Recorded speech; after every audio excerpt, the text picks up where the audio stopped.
Hey guys, Jason, Surviving Dad Life. I know it's been a while since I've done a video.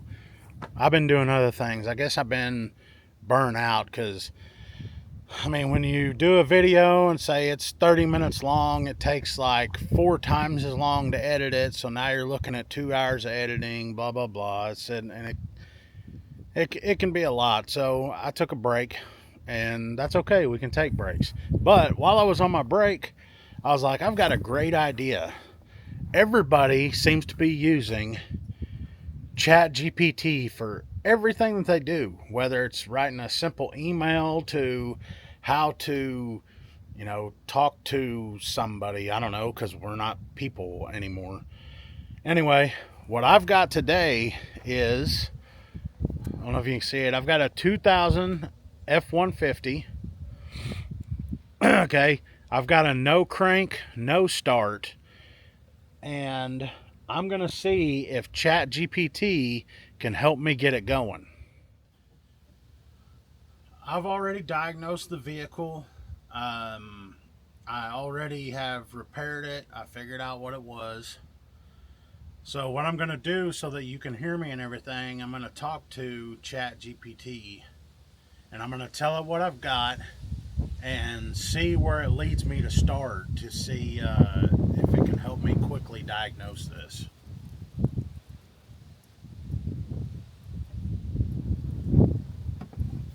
Hey, can you help me diagnose my vehicle and why it won't start? Absolutely, I'll do my best. Let's start with a couple of quick questions. When you turn the key or press the start button, do you hear any clicking or is it completely silent? Let me know what you're experiencing and we can go from there. When I turn the key, all I hear is a single click. Got it. A single click usually points toward the battery or the starter. So, a couple things you might want to check. First, the battery could be weak or just not have enough juice to turn the engine over. If you have a multimeter or if you can just get a jump start, that might tell you if it's the battery.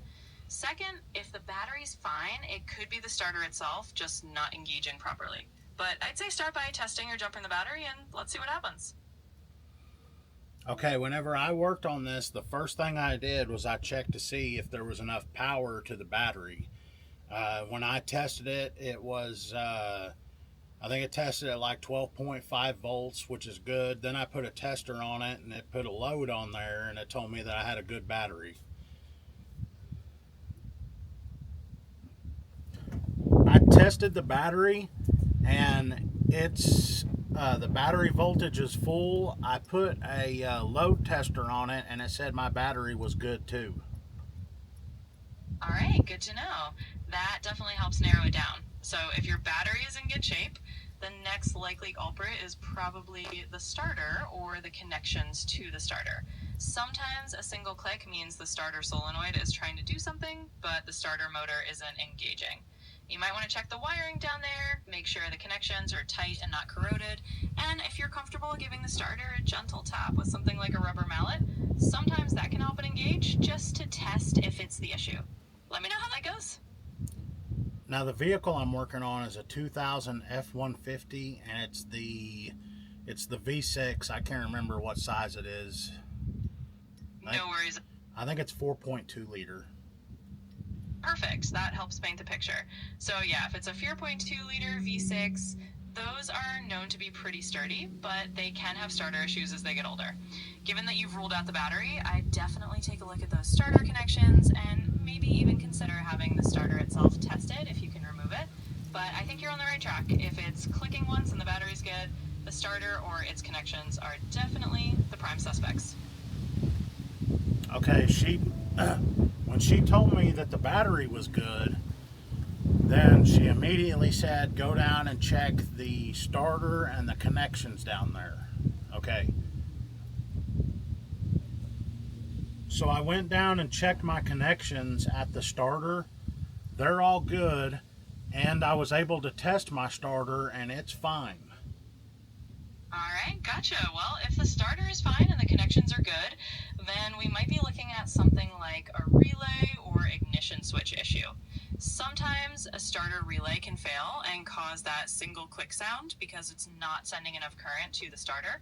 or the ignition switch could be acting up and not giving the proper signal. So I'd say check the starter relay next. It's usually a pretty cheap part and easy to swap out. And if that doesn't do it, then we can think a bit deeper, but that's probably the next likely step. Okay, so now what she's had me do is I've had to check this for voltage. I've crawled underneath it, removed the starter, checked the wiring, everything's good down there. Now she's wanting me to start swapping parts out by replacing like this solenoid. I checked the solenoid and it's in good shape. Got it. Well, it sounds like you've been really thorough, which is great. If the solenoid is in good shape and the relay's fine, then we might be looking at something a little more in the electrical chain. Sometimes it can be a grounding issue, like if the engine ground strap isn't picking a good connection, that can cause a no-start situation, even if everything else seems fine. So it might be worth just double-checking all your grounds and making sure everything is nice and snug. Electrical gremlins can be a pain, but you're definitely narrowing it down. Let me know how it goes. Okay, now she's wanting me to go and check for any grounding issues. Anytime you work on vehicles, always look for your simplest solutions. And she was kind of on the right track, but then she jumped to something big and then started having me throw a part at it. And now she's wanting me to check to make sure that I've got good grounds on the vehicle. Okay, I've checked the vehicle over and I have no grounding issues on the chassis. What else should I do? You've really been thorough, which is awesome, and I know it can be a bit frustrating when everything checks out and it still won't start. At this point, if you've ruled out the battery, the starter, the solenoid, the relay, and the grounding, then it might be time to consider something like the ignition switch or even a neutral safety switch if it's an automatic. Sometimes if the vehicle isn't registering that it's in park or neutral, it just won't crank. So you might want to try wiggling the gear shift a little or making sure the clutch is fully pressed if it's a manual. And if all else fails, sometimes there's just a sneaky electrical gremlin like a fuse or a wiring harness issue that's not obvious. If you've gone through all these steps and it's still not starting, it might be time to have a mechanic do a deeper diagnostic with a scan tool just to catch anything we might not see. But you've done a great job so far, and hopefully one of those tips helps you nail down the culprit. Okay, I checked the ignition switch. It works perfect. The neutral safety switch, it works perfect. But one thing that I did check was I have a cable that's connected to the negative side of the battery that is severely corroded, and it wasn't making a good connection.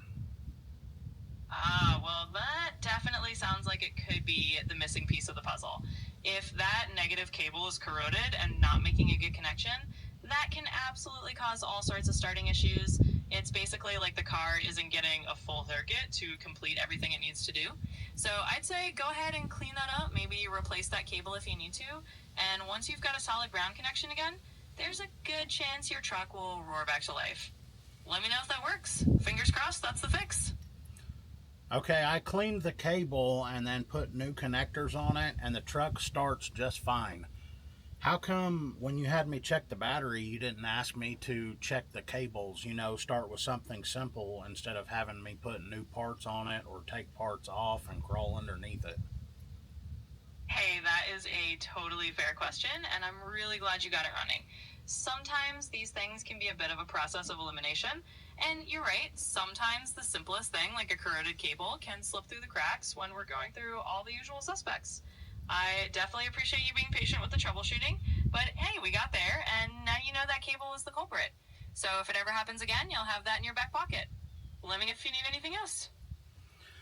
So she did okay. Like, she told me to check the battery's voltage, and then right after that, it was like she wanted me to get underneath it, maybe start throwing parts at it, and instead of looking at the simpler things. So I'll tell you what I did.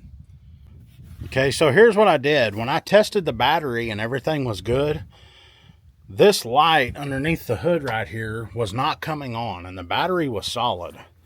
So I looked down here at the connectors. This battery cable the wires were green as can be.